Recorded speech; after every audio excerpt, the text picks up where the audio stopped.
Padre, te doy gracias por este día, gracias por la oportunidad de estar aquí en este último estudio del año. Bendícenos con tu presencia y danos sabiduría para entender tu palabra.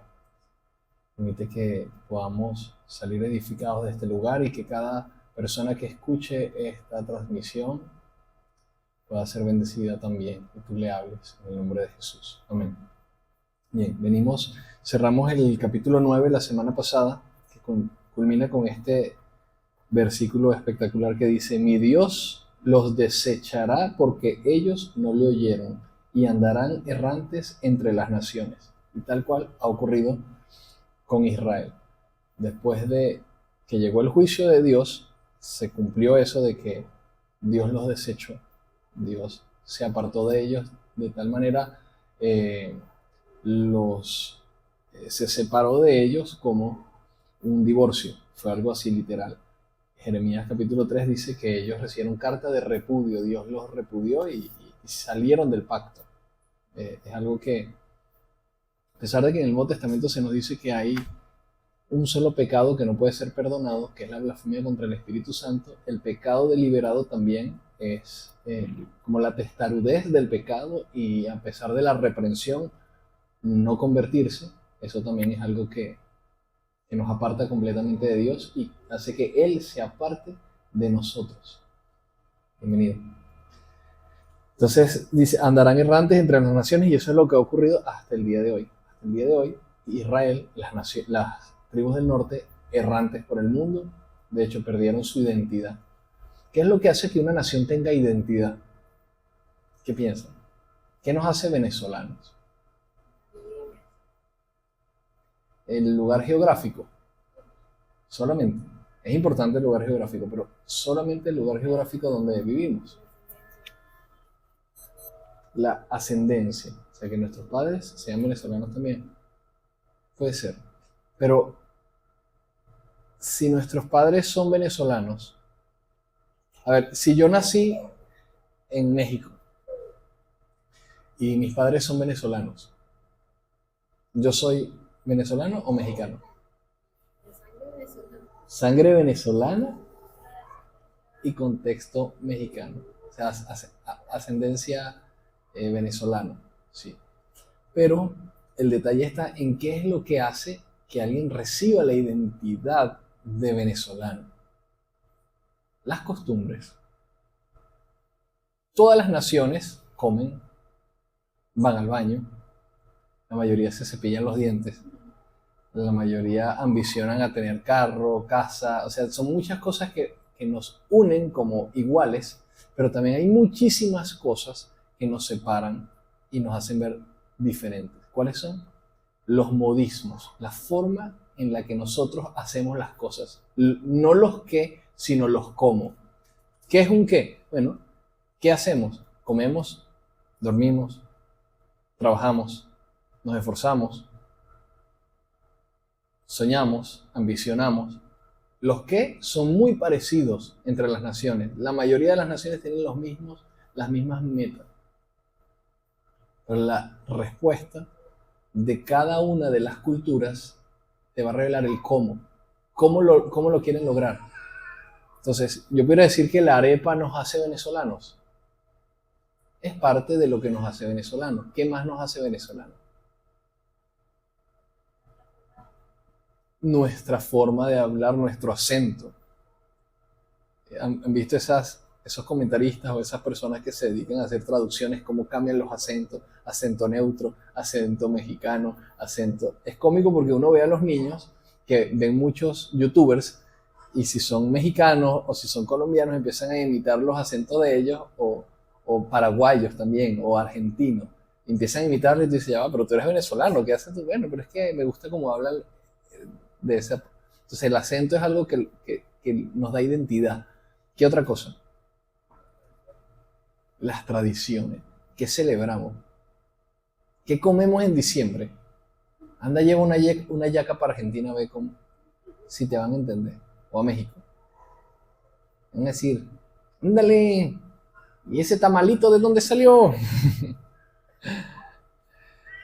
Porque se parece a un tamal, pero no es un tamal. Está mejor. Entonces Entonces, cada cultura, cada nación tiene expresiones como, o sea, te alimenta, sí. Todos comen harina, todos comen pollo, carne, vegetales, pero cómo, las combinaciones, eso es lo que nos da identidad y nos hace diferentes.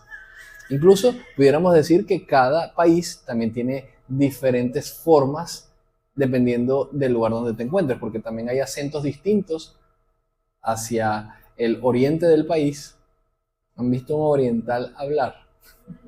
No lo voy a imitar, no soy el más indicado para imitar acentos, pero el de los gochos también es muy chistoso para nosotros que estamos aquí en Caracas.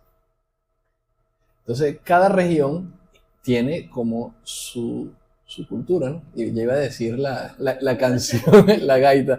Cada región tiene sus cosas sabrosas. Entonces, nos dan identidad. El pueblo de Israel estuvo errante por el mundo. Tanto así que dejaron de diferenciarse de las otras naciones, perdieron lo que los hacía a ellos únicos. Tanto que ya no se consideran israelitas. Y eso es lo que sucedió con las tribus del norte. Mientras que las tribus del sur no fue así.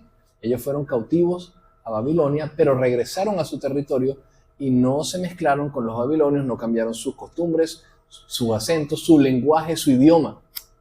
Importantísimo el idioma. O sea, aparte del acento, está también el idioma. Ellos no dejaron de hablar hebreo, aunque tenían que hablar el idioma de los babilonios, que es el caldeo, para relacionarse con ellos. Tuvieron que aprender otras cosas y aprender de la cultura de ellos sin que cambiara su propia cultura. Y eso es lo más difícil. Y ese es el reto de nosotros como generación.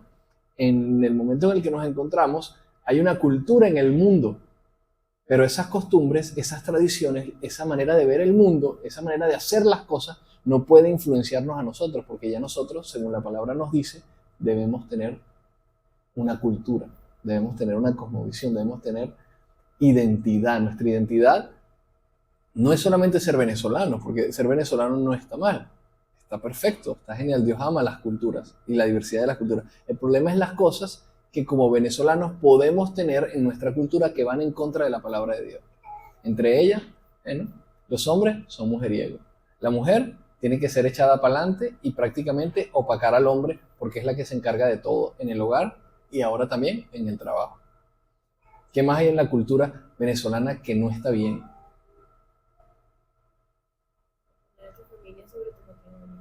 Poner a tu familia sobre tu matrimonio. Tus hijos, tus primos, tus abuelos por encima de tu matrimonio. ¿Está buena esa, Ángela? Yo recuerdo, hay una muy característica. Me pusiste a pensar tanto en esa que me fui. Se me fue la que iba a decir. ¿Cuál era? El ventajismo, la viveza criolla. Es que somos venezolanos. Es que siempre estamos pendientes de conseguirle la caída a las cosas. ¿Cuál es la caída? Bueno, de qué manera me aprovecho de la situación más que el resto, sin importar a quién me lleve por el medio. Esa viveza criolla, eso es malísimo. Es decir, esa viveza criolla que dice, bueno, yo cumplo las leyes siempre y cuando me estén viendo, pero cuando no me ven, hago lo que me da la gana. Porque eso es parte de la misma corrupción. Entonces, hay muchos aspectos que tenemos que ver en el mundo, con los que tenemos que lidiar, pero no podemos aprenderlos para nuestra vida porque ya nosotros tenemos un sistema de creencias, ya nosotros tenemos una cultura que nos da identidad y es la del reino de los cielos. Por eso dice la Biblia en Hebreos capítulo 11 que nosotros tenemos una ciudadanía todavía mayor. Vamos a leer eso específicamente en Hebreos 11. Está hablando de los héroes de la fe y habla de Abraham y dice que él llegó a la tierra prometida, ¿verdad? Dios le dijo, ve a la tierra que te mostraré y te voy a dar una descendencia grandísima y te voy a bendecir y en ti serán benditas todas las familias de la tierra, le dijo Dios a Abraham. Y miren lo que dice aquí.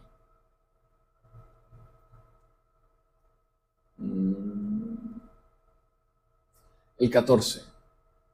A ver, no, el 13. 11, 13. Lo voy a leer desde el 12 porque está hablando de Abraham. Dice, Hebreos 11, 12 dice, por lo cual también de uno, está hablando de Abraham, y de ese casi muerto salieron como las estrellas del cielo en multitud y como la arena innumerable que está a la orilla del mar. Conforme a la fe murieron todos estos sin haber recibido lo prometido, sino mirándolo de lejos y creyéndolo y saludándolo y confesándolo, que eran extranjeros y peregrinos sobre la tierra. Es decir, no hubo un sentimiento de arraigo y de nacionalismo y de identidad nacional totalmente, a pesar de que entraron a la tierra prometida, llegaron, pero ellos se sentían extranjeros ahí. ¿Por qué? Dice, porque lo que esto dicen claramente dan a entender que buscan una patria. Pues si hubiesen estado pensando en aquella de donde salieron, ciertamente tenían tiempo de volver, pero anhelaban una mejor, esto es celestial, por lo cual Dios no se avergüenza de llamarse Dios de ellos, porque les ha preparado una ciudad. Entonces, nuestra identidad nacional viene principalmente del cielo. Y después, aquí en la tierra, en el lugar donde Dios decidió que naciéramos, para que redimiéramos esta cultura, para que redimiéramos las cosas bonitas del ser venezolano, pero corrigiendo las negativas que existen hoy en día del ser venezolano. ¿Se entiende? Entonces, dice, ellos anduvieron errantes y perdieron toda conexión con sus tradiciones, con sus formas, con los ideales del pueblo de Israel, que tenía que amar y buscar a Dios porque no oyeron a Dios, lo desecharon y Él los desechó a ellos.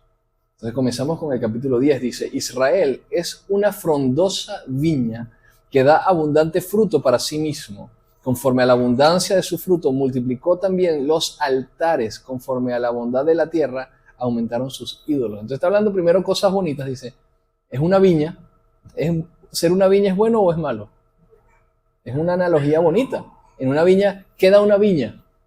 El fruto de la uva. Y de la uva, ¿verdad? La uva fermentada proviene el vino, del disfrute. ¿A quién no le gusta un jugo de uva? O un vino. Es sabroso, es codiciado, es especial. Dice, Israel es una viña frondosa, o sea, no cualquier viña. Da mucho fruto, es próspera. Dice, da abundante fruto para sí mismo, conforme a así como era de abundante su fruto, multiplicó también altares. Entonces ya uno empieza a decir, ¿cómo es eso? Multiplicó altares. ¿Para qué es un altar? Para reconocer, para adorar a un ser espiritual. Y entonces dice, conforme a la bondad de su tierra, o sea, con la prosperidad que era muy próspera, era muy bendecida, así como fue bendecida, así fue de idólatra. ¡Wow! La reprensión no es fácil. Dice, está dividido su corazón. Es fuerte, ¿no? Este verso 2 es demasiado directo. Está dividido su corazón. Y eso me lleva a reflexionar a mí, como cristianos. ¿Es nuestro corazón como el de Israel? Está dividido. ¿Cómo puede estar dividido un corazón?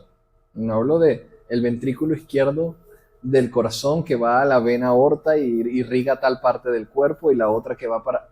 No conozco todas las venas del corazón, pero sé que se divide en ventrículo derecho superior, ventrículo izquierdo, y tiene diferentes cámaras y la sangre pasa de un lugar para otro y se oxigena y se va para allá. Y dice que su corazón está dividido. Es como que su mente tiene como dos cuartos, uno de luz y uno de oscuridad.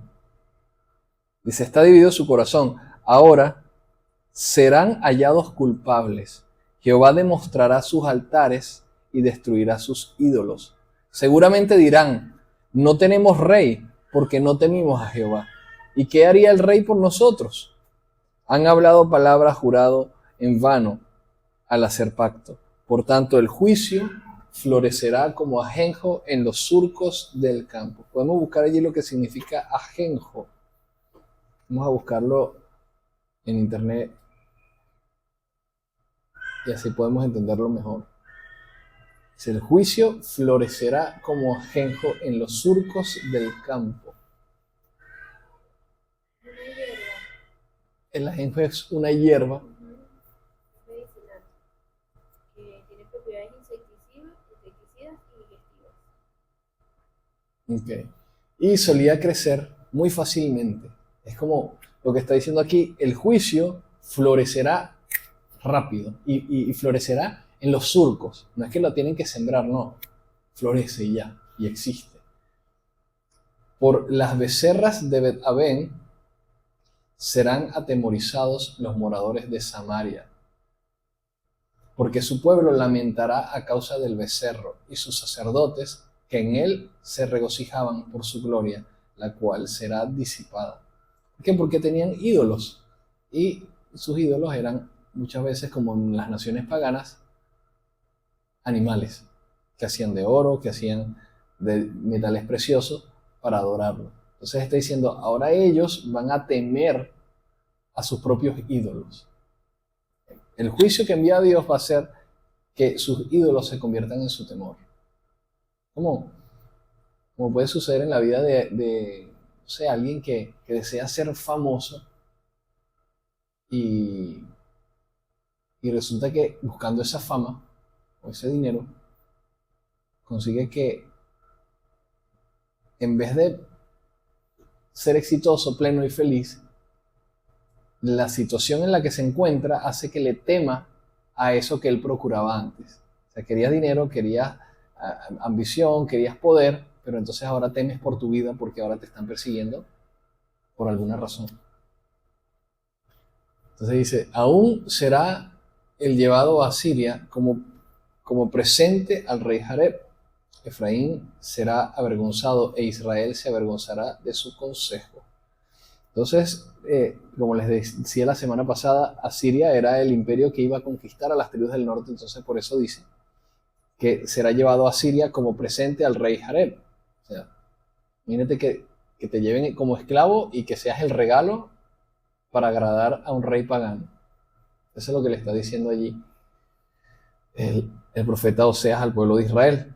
Dice, Israel será avergonzado, se avergonzará de su consejo.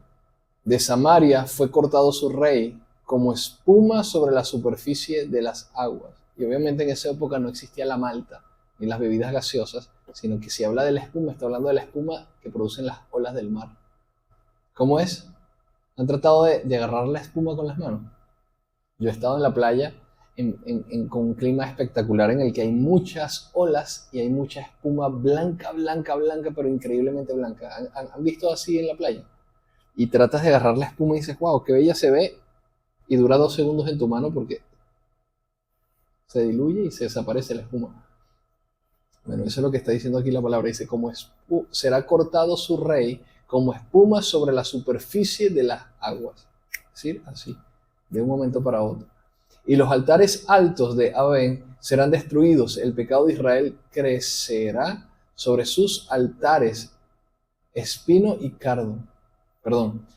Y los lugares altos de Abén serán destruidos. El pecado de Israel crecerá sobre sus altares espino y cardo, y dirán a los montes, cubridnos, y a los collados, caed sobre nosotros. ¿Y a qué les parece eso? Algo que dice en Apocalipsis. Dice que los que reciban la marca de la bestia, los que adoren al anticristo, dentro de muchas situaciones allí que van a ocurrir en los últimos tiempos, dice que ellos buscarán la muerte y la muerte huirá de ellos. O sea que va a existir cierto nivel de inmortalidad en los últimos tiempos. Yo creo que las películas de Avenger y DC Comics se van a quedar bien cortas con lo que va a ocurrir en la humanidad en los últimos tiempos. Lo que dice la Biblia que va a ocurrir. Y dice esta declaración, dirán a los montes, cubridnos, y a los collados caigan sobre nosotros. O sea, van a estar tan avergonzados de ver al Señor que quieren esconderse y quieren esconderse debajo de las montañas. Aunque esto también tiene una alusión espiritual, como cuando Jesús dijo, cualquiera que le diga a ese monte, quítate y traspásate para otro lugar, le será hecho, si tiene fe como un grano de mostaza. Está hablando de un contexto espiritual, no de trasladar una montaña para otro lado. Ávila, vete para Margarita, de vacaciones. Para nosotros ir a la playa es más fácil. No, está hablando de que los montes en la Biblia, en el lenguaje profético, representaban principados y potestades, porque los demonios tienen rangos. A ver, ustedes han visto, vamos a ponernos bastante actuales, la serie de Stranger Things, Cosas Extrañas, Stranger Things, en Netflix. ¿No la han visto? Y yo creí que por fin iba a hablarle al corazón de esta generación. ¿No la han visto? Yo la vi. Y no solamente la vi, sino que la revimos hace como en 3 semanas, vimos los 4 primeras temporadas otra vez, que ya las habíamos visto hace varios años, y ya comenzó la 5ª temporada. Y esta serie tiene una particularidad que a mí siempre me llamó la atención, el paralelismo que hay con la Biblia. ¿Por qué? Porque te habla del mundo espiritual, de cómo funciona el mundo espiritual y de qué hay en la mente. Porque todo es como si fuera psíquico, como si fuera telepático, como si fuera... Pero te habla del mundo espiritual y de portales, de puertas abiertas a un mundo que le llaman el mundo al revés. El mundo... ¿Qué le llaman? Inside Out. No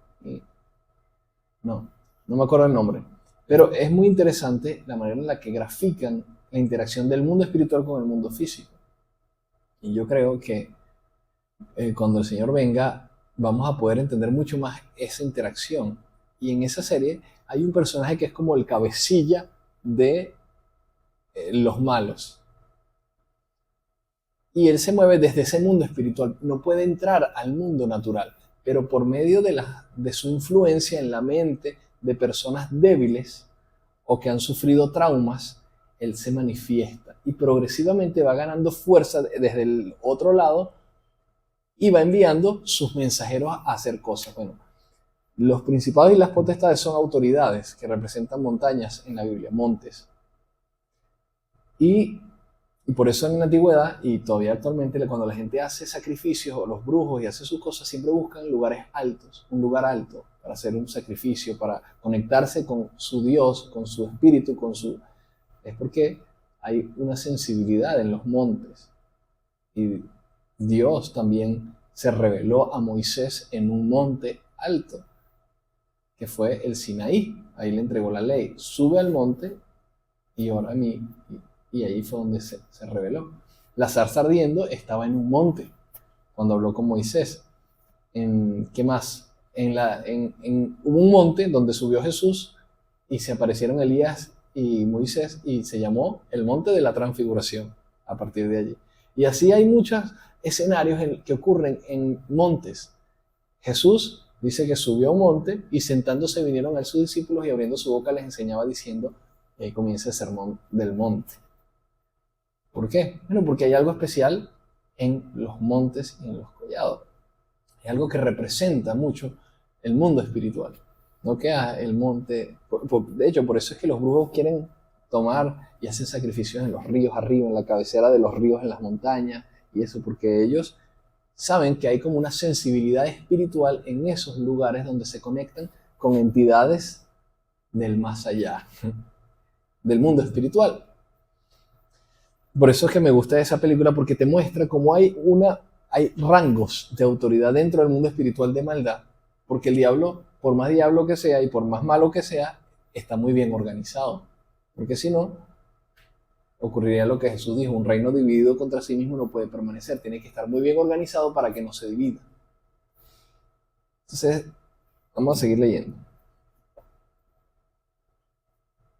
Dice que ellos van a decir, cúbrannos, collados caigan sobre nosotros. Desde los días de Gabaa has pecado, oh Israel. Allí estuvieron, no los tomó la batalla en Gabaa contra los inicuos. Y los castigaré cuando lo desee. Y pueblos se juntarán sobre ellos cuando sean atados por su doble crimen. Efraín es novilla domada, que le gusta trillar. Mas yo pasaré sobre su lozana cerviz, haré llevar su yugo a Efraín, arará Judá y quebrará sus terrones Jacob. Entonces empieza ahí como a repartir juicio. Aquí tenemos que ir como un poquito más de detenimiento. Dice, Efraín es novilla domada. ¿Qué es una novilla? Es una vaca que es pequeña, pero que está domada, dice. Novilla domada. O sea, está amaestrada de cierta forma. Le gusta trillar. ¿Qué es trillar? Parte de lo que se hace cuando tú estás sembrando. ¿Qué tienes que hacer? Tienes que arar la tierra, tienes que trillarla. Pasas un rastrillo y las vacas o los bueyes llevaban unos yugos en sus lomos y mientras ellos andaban, los ganchos que tenía el yugo iban trillando la tierra, la iban abriendo surcos para que el sembrador pudiera sembrar la semilla.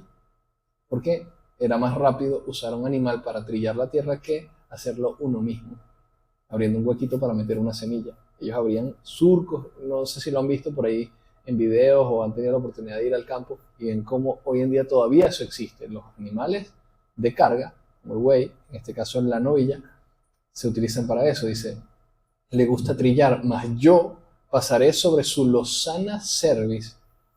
Su cerviz, lozana, ¿qué significa lozana? O sea, rozagante, su buena cerviz, o sea, su capacidad para hacer lo que hace, y haré llevar yugo a Efraín, arará Judá y quebrará sus terrones Jacob. Sembrad para vosotros en justicia, segad para vosotros en misericordia. Dice, siembren en misericordia, en justicia, y recojan con misericordia. Qué tremendo. Siembren justicia. ¿Por qué? Porque sembrar misericordia es como es sembrar dependiendo de algo que no mereces. Y la palabra te dice, siembra con mérito, siembra con tu esfuerzo, siembra lo que está bien, lo correcto, lo que te cuesta. Pero al momento de segar, dice, de recoger lo sembrado, el fruto, dice, segad para vosotros en misericordia, haced para vosotros barbecho, porque es el tiempo de buscar a Jehová hasta que venga y os enseñe justicia. Es el tiempo de buscar a Jehová hasta que venga y nos enseñe justicia. No es como una contradicción. Es el tiempo de buscar a Dios hasta que Él venga. ¿Cómo es eso? O sea, si lo busco, se supone que lo tengo que encontrar, ¿no? Si lo busco, lo tengo que encontrar. Y si lo encuentro, estoy con Él. Pero dice, no, es el tiempo de buscar al Señor hasta que Él venga y nos enseñe justicia. Como que es algo que va a ocurrir, que va a acontecer, pero a la vez es algo que nos demanda desde ahorita el Señor, que debemos buscarlo a Él. Hasta que Él venga. O sea, hay un hasta cuándo. ¿Hasta cuándo tengo que esforzarme a buscarlo? Bueno, hasta que Él esté conmigo. ¿Está con nosotros? No. Entonces tenemos que continuar y proseguir en buscarlo. ¿Sabes qué versículo? A mí me parece súper interesante porque barbecho es la costumbre de la agricultura de darle una temporada de descanso a la tierra. Okay. Y también un mandato de Dios en Levítico y en Deuteronomio de tomarse un año para no sembrar nada, ni siquiera trabajarla, no hacer nada. Y Dios dice que cuando ellos hagan eso van a estar comiendo de los frutos viejos como hasta 3 años después, de todo lo que les va a proveer. Entonces, sí, me es un acto de fe. interesante que en mandarles a sembrar justicia y en mandarles a buscar a Jehová les está mandando a hacer barbecho para ellos, y para vosotros barbecho. Y también muchas veces en otros libros proféticos, cuando les está diciendo su pecado, les dice muchas veces, se olvidaron de mi reposo, se olvidaron del Shabbat.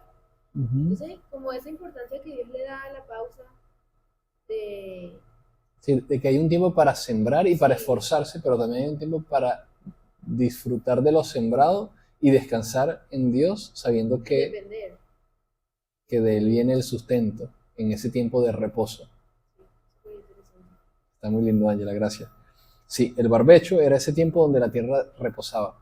En la ley estaba estipulado que cada 7 años venía un año de Shemitah, que era el año de descanso para la tierra. Y cada 7 años de Shemitah, o sea, cada 7 veces 7, ¿cuánto da 7 por 7?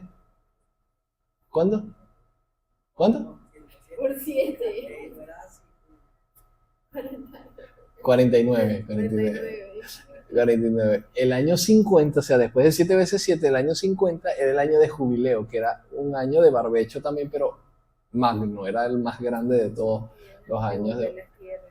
Habían un montón de indicaciones de Dios acerca de esos años. Entonces siempre está considerando el Señor el año del reposo, el tiempo. Lo voy a leer otra vez. Dice el 12, sembrad para vosotros en justicia y segad para vosotros en misericordia. Porque al segar para nosotros, no es solamente para nosotros, si yo recojo en misericordia es porque voy a considerar a otros para repartir lo que yo sembré justamente. No dice recojan en justicia, porque recoger en justicia es yo sembré, yo recogí. ¿Para quién es? Para mí, que fue el que trabajé con justicia es lo que me corresponde. Cuando hablamos de recoger con misericordia, recoger con un corazón extendido para poder bendecir a otros. Con lo que yo me esforcé sembrando, otros también lo van a disfrutar. Y eso es un corazón agradecido con Dios, que reconoce que lo que tenemos no es nada más por nuestro propio mérito, a pesar de que sabemos que nos esforzamos personalmente. Y es lo bonito de la gracia de Dios, ¿no? Podemos esforzarnos mucho. Por eso la palabra dice que no es del que quiere ni del que corre, sino de quien Dios tiene misericordia. Y también nos dice la palabra que Él recompensa como Él quiere. Hay una parábola de los obreros de la 11ª hora. Que Dios eligió personas para que vinieran a trabajar a su campo. Unos trabajaron 2, otros trabajaron 4, otros trabajaron 6, otros trabajaron 10 horas. Y cuando llegó el momento de pagarles a todos, les pagó lo mismo a cada uno.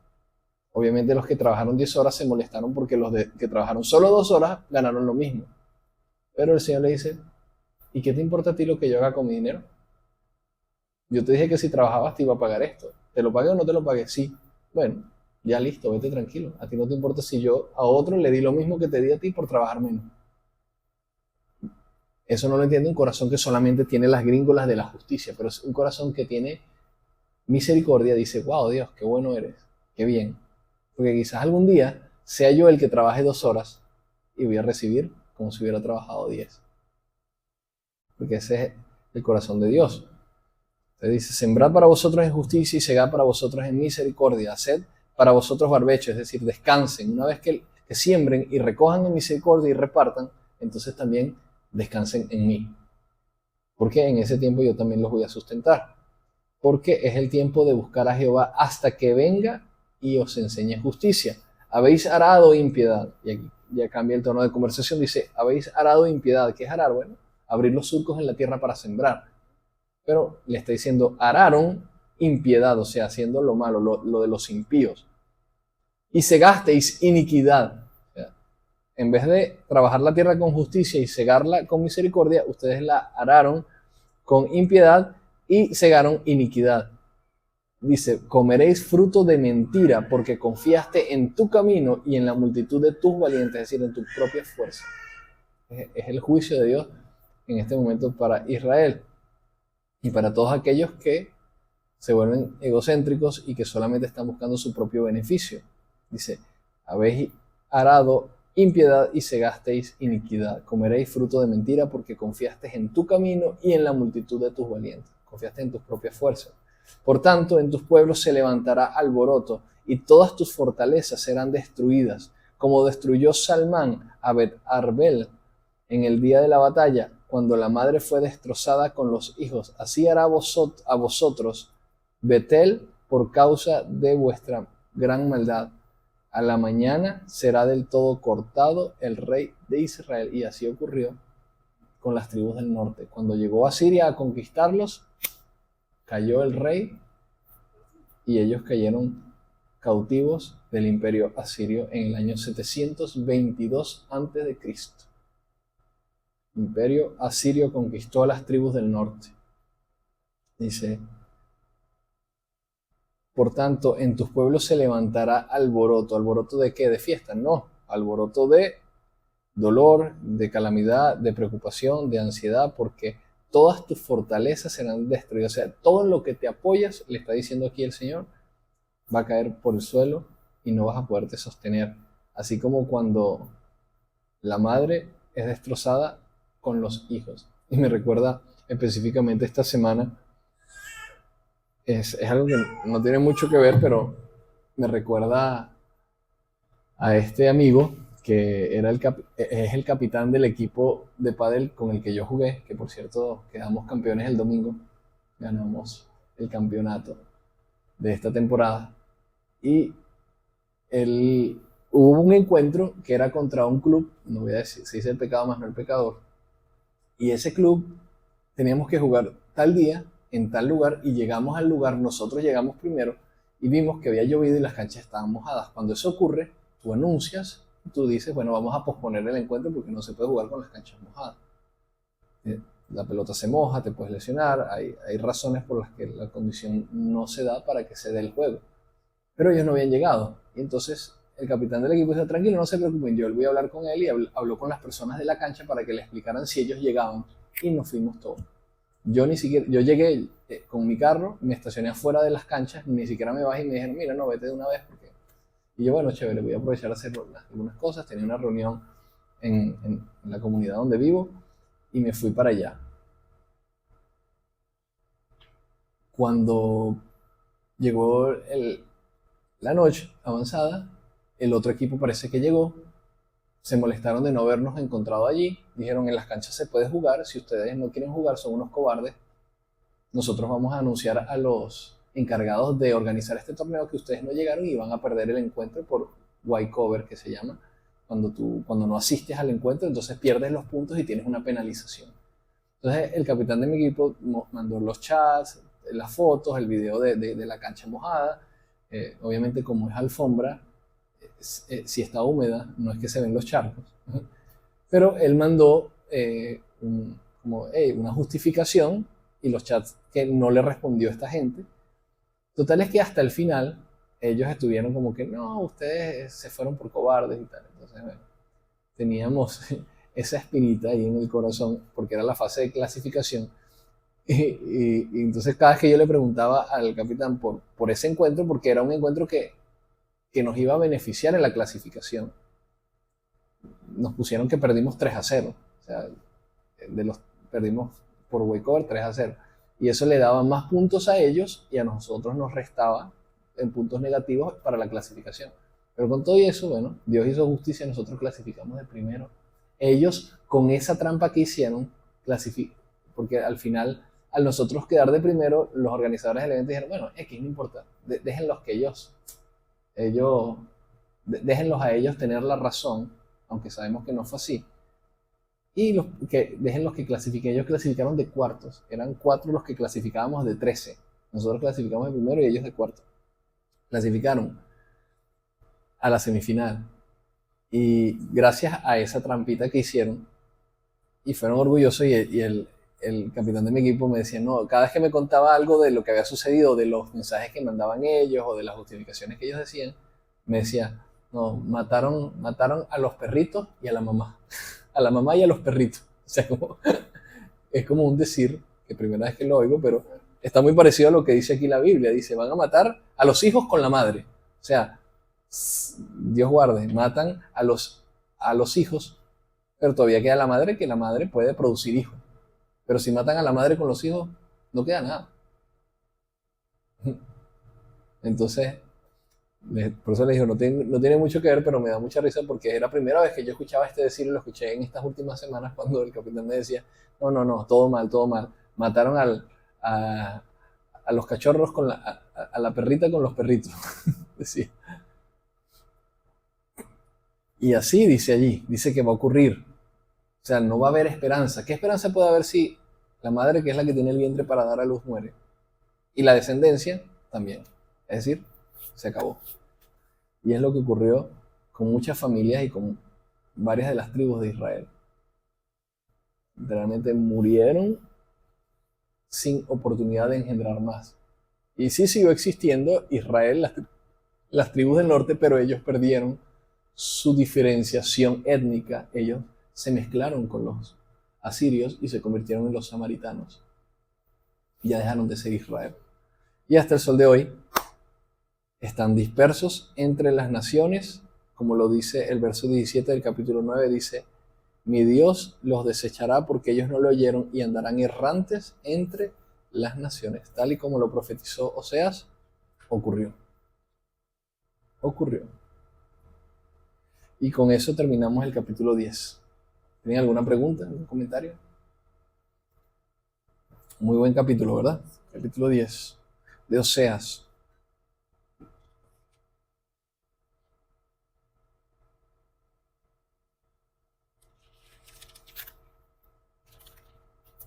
Vamos a leer un poquito del 11. Vamos a leer un poquito del 11. Está fácil de digerir. Un poquito nada más. Mire, se entiende solo leyéndolo. Dice, Cuando Israel era muchacho, yo lo amé, lo dice Dios.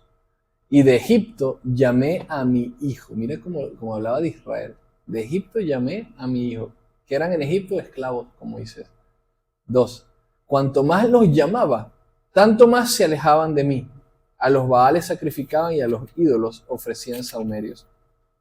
Yo con todo eso enseñaba a andar al mismo Efraín, tomándole de los brazos, y no conoció que yo le cuidaba. Como un hijo. Yo tomo a Caleb de las manos y trato de hacerlo caminar y ayudarlo. Imagínense qué ingrato sería la vida si dentro de un par de años él me desconociera o dijera, no, tú no eres mi papá. Con todos los desvelos que ya llevamos, con todos los sacrificios que ya hemos tenido al respecto, todas las cosas que uno ha hecho al respecto. Como padre, cuando habló como padre y como madre también.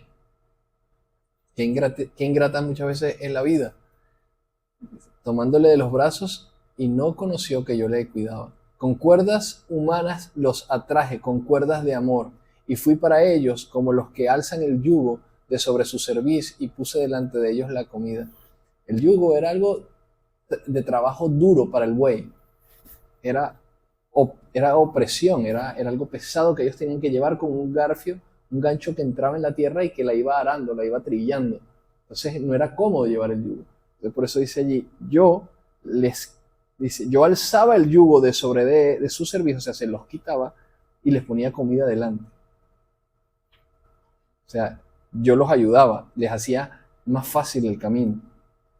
No volverá a tierra de Egipto, sino que el asirio mismo será su rey, porque no se quisieron convertir. Caerá espada sobre sus ciudades y consumirá sus aldeas. Las consumirá a causa de sus propios consejos. Entre tanto, mi pueblo está adherido a la rebelión contra mí. Aunque me llaman el Altísimo, ninguno absolutamente me quiere enaltecer. ¡Wow! Aunque me llaman el Altísimo, ninguno absolutamente me quiere enaltecer. ¿Cómo podré abandonarte, oh Efraín? Te entregaré yo, Israel. O ponerte como ¿cómo podré yo hacerte como Adma? O ponerte como Seboín. Desconozco allí esa parte de la historia de Israel. Él habla de Deuteronomio 29-23. Habría que leer esos pasajes si quieres buscarlos, Ángel. Dos ciudades bíblicas de la llanura. Ok, con Sodoma y Gomorra. ¿Cómo podré yo hacerte como Adma y ponerte como a Seboín? Mi corazón se conmueve dentro de mí, se inflama toda mi compasión. O sea, viene Dios, está anunciando juicio, pero en su corazón no está destruirlos, no está hacerles mal, sino que dice, se conmueve mi corazón y se inflama mi compasión. No ejecutaré el ardor de mi ira, ni volveré para destruir a Efraín, porque Dios soy y no hombre, el santo en medio de ti, y no entraré en la ciudad. En pos de Jehová caminarán, él rugirá como león, rugirá, y los hijos vendrán temblando desde el occidente. Vendrán temblando desde el occidente. Ya esto estaba aconteciendo con Israel. Están volviendo desde los confines de la tierra a su territorio, desde el occidente. Como ave acudirán velozmente de Egipto y de la tierra de Asiria como paloma, y los haré habitar en sus casas, dice Jehová. Me rodeó Efraín de mentira y la casa de Israel de engaño. Judá aún gobierna con Dios y es fiel con los santos. Ese final sí lo vamos a necesitar entrar en detalle para cuando iniciemos el año que viene, pero también está muy fácil de digerir el capítulo 11. El juicio de Dios, el corazón de Dios expuesto, la misericordia, la promesa futura y lo que aún no ha acontecido, que va a acontecer. Que tiene que ver con nuestra esperanza como cristianos cuando venga el Señor. ¿Preguntas, comentarios? Oramos para cerrar. Bien, Padre, gracias por este estudio, gracias por tu palabra. No nos dejes ser como Efraín, como Israel, como las tribus del norte, que tú los llamabas para acercarte a ellos y ellos más se alejaban de ti. Ayúdanos a reconocer tu voz y ser diligentes hoy, Padre. Queremos recibir tu amor como muy buen Padre que eres y disfrutar de los privilegios que tú nos has dado para esta vida al estar cerca tuyo, Señor.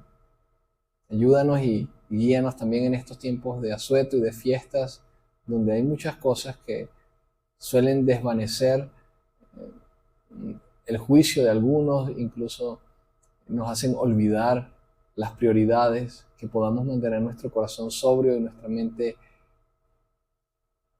cautiva a tus pies, Señor. Podamos encontrarnos contigo en medio de todo el ruido y el bullicio de la gente, nosotros podamos escuchar tu voz. Escuchar tu voz, Señor. Te damos gracias. Te pido que nos guíes y nos lleves con bien donde quiera que vayamos. Y en este tiempo de vacaciones, si alguien va a salir de, de su, de su rutina, si va a viajar a algún lugar con la familia, te pido que le guardes, que permitas tener un buen tiempo y regresar con las baterías recargadas para seguirte sirviendo y buscándote en el año 2026. Señor. Te damos gracias, gracias por tu fidelidad todo este año, por habernos acompañado cada martes, Señor. Gracias, eres bueno y eres fiel, Señor. Por ti estamos aquí. En el nombre de Jesús. Amén.